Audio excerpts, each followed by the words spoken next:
வாழ்வில் வார்த்தை ஊழியங்கள் வழங்கும் இன்றைக்கான இறை வார்த்தை. நம் ஆண்டவர் இயேசு கிறிஸ்துவின் இணையற்ற நாமத்தில் இந்த காலை வேளையிலே மகிழ்ச்சியோடு உங்களை வாழ்த்துகிறேன். இந்த நாளிலும் கர்த்தர் உங்களை ஆசீர்வதிப்பாராக, தேவைகளை சந்திப்பாராக. வேத புத்தகத்திலே நிறைய கதாபாத்திரங்களை பார்க்கிறோம், கேரக்டர்ஸ். ஒவ்வொரு கதாபாத்திரங்களும் இன்றைக்கும் நமக்கு பல ஆவிக்குரிய உண்மைகளை இந்த உலகத்திலே நாம் ஆண்டவருக்காக எப்படி வாழ வேண்டும் என்ற வழிமுறைகளை கற்றுக் கொடுத்து கொண்டுதான் இருக்கின்றன. இன்றைக்கு ஆபிரகாமுடைய மகனாகிய ஈசாக்கை குறித்து தியானிக்கலாம். அவருடைய வாழ்க்கையிலே இருந்து ஆண்டவர் நமக்கு சில உண்மைகளை தருகின்றார்.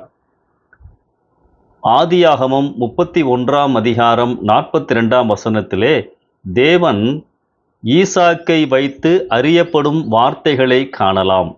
ஈசாக்கின் பயபக்திக்குரியவர் என ஆண்டவரை பற்றி சொல்லப்பட்டுள்ளது. வேறு யாரை குறித்தும் இவ்விதமாக சொல்லப்படவில்லை. அந்த அளவிற்கு ஆண்டவர் மேல் பயபக்தியுள்ளவராக ஈசாக்கு வாழ்ந்திருந்தார். இந்த நாளிலே ஈசாக்கின் வாழ்விலிருந்து 5 ஆவிக்குரிய பண்புகளை காண்பிக்க விரும்புகின்றேன். முதலாவது, பயபக்தியுள்ள ஈசாக்கு. ஜெப வாழ்வும் தியான வாழ்வும் தான் பக்தி வாழ்க்கையின் 2 அடையாளங்கள். பலிபீடம் கட்டி தொழுது கொண்டவராக, தன் மனைவிக்காக வேண்டுதல் செய்கிறவராக ஈசாக்கை நாம் பார்க்கின்றோம். ஆதியாகமம் 25, 26 அதிகாரங்களிலே நாம் பார்க்கின்றோம். தியானம் செய்யும் பழக்கம் உள்ளவராக அறியப்படுகின்றார். ஆதியாகமம் 24 வசனத்திலே 24 அதிகாரத்திலே பார்க்கின்றோம். நம்முடைய வாழ்வில் ஜெப வாழ்க்கையும் வார்த்தைகளை தியானிக்கும் வாழ்க்கையும் எப்பொழுதும் இணைந்து செல்ல வேண்டும். இரண்டாவதாக, பணிவுள்ள ஈசாக்கு. ஆண்டவரின் வார்த்தைக்கு, அவருடைய திட்டத்திற்கு பணிந்து செல்லும் கீழ்ப்படிதலின் வாழ்க்கை ஈசாக்கினிடத்திலே காணப்பட்டது. ஆதியாகமம் 22 அதிகாரத்திலே ஆபிரகாம் ஈசாக்கை மோரியா மலையில் பலி கொடுக்க சென்ற பொழுது ஈசாக்கு விறகு சுமந்து செல்லும் அளவிற்கு, கேள்விகள் கேட்கின்ற அளவிற்கு விவரம் உள்ளவராகத்தான் இருந்தார். வேத ஆராய்ச்சியாளர்கள் அப்பொழுது ஈசாக்கிற்கு 15 இருந்து 20 வயது இருந்திருக்கலாம் என்று கருதுகின்றார்கள். ஆபிரகாம் பலிபீடத்தில் கட்டைகளின் மீது ஈசாக்கை கிடத்தின பொழுது எந்த எதிர்ப்பும் தெரிவிக்காமல் கீழ்ப்படிந்தார். தொடர்ந்து பெரியவனாகி குடும்பம் வந்ததற்கு பிறகு ஆதியாகமம் 26 அதிகாரத்தில் ஒரு பஞ்சம் வந்த பொழுது தான் ஒரு இடத்திற்கு போக நினைத்திருந்தாலும் கர்த்தர் சொன்ன இடத்திற்கு கீழ்ப்படிந்து சென்று 100 மடங்கு ஆசீர்வாதத்தை, பலனை பெற்று கொண்டார். மூன்றாவதாக, பொறுமையுள்ள ஈசாக்கு. 40 வயதில் திருமணம், 60 வயதில் குழந்தைகள். பொறுமையாக இருந்தார். மட்டுமல்ல, ஆதியாகமம் 26 அதிகாரத்தில் பெலிஸ்தியரால் கடினமான சூழ்நிலைகளை சந்தித்தார், விரட்டப்பட்டார். கேரார், ஏசாக்கு, சித்தனாவின் அனுபவங்களை சந்தித்து பொறுமையாக இருந்து ரெகபோத்தின் ஆசீர்வாதங்களை பெற்று கொண்டார்.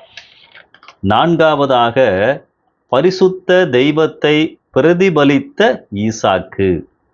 ஆதியாகமம் 26 அதிகாரத்தில் 28, 29 வசனங்களிலே ஈசாக்கின் அருகில் இருந்தவர்கள் ஈசாக்கை குறித்து சொன்ன வார்த்தைகளை கவனியுங்கள். நிச்சயமாய் கர்த்தர் உம்மோடே கூட இருக்கிறார் என்று கண்டோம். நீர் கர்த்தரால் ஆசீர்வதிக்கப்பட்டவர் ஆமே. ஆம் அன்பானவர்களே, ஈசாக்கு தன்னுடைய வாழ்க்கையின் மூலமாக உண்மையான கடவுளை பிறருக்கு காண்பித்தார்.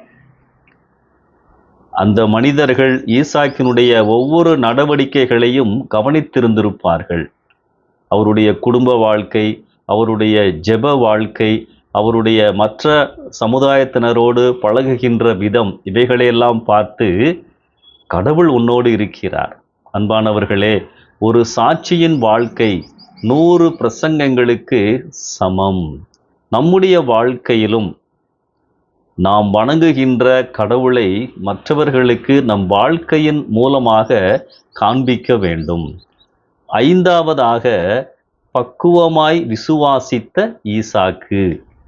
ஈசாக்கு ஏசாவை நேசித்தாலும் தேவன் யாக்கோபை தெரிந்து கொண்டார், பயன்படுத்துவார் என பின்னாளில் தெரிந்து கொண்டு யாக்கோபை ஆசீர்வதித்து அனுப்புகின்றார். ஆதியாகமம் 28, எபிரேயர் 11:20 வசனங்களிலே நாம் பார்க்க முடியும். விசுவாசத்தினாலே ஈசாக்கு வருங்காரியங்களை குறித்து யாக்கோபையும் ஏசாவையும் ஆசீர்வதித்தார். அன்பானவர்களே, ஈசாக்கின் வாழ்க்கை இன்றைக்கு நமக்கு ஒரு சவால். இவருடைய வாழ்க்கையில் காணப்பட்ட இந்த 5 காரியங்கள் நம்முடைய வாழ்க்கையில் காணப்பட வேண்டும். பயபக்தி, பணிவு, பொறுமை, பிரதிபலிப்பு, பக்குவமான விசுவாசம். ஆண்டவரே, இந்த உயரிய பண்புகள் என்னிலே காணப்பட எனக்கு உதவி செய்யும். இது நம்முடைய ஜெபமாயிருக்க வேண்டும்.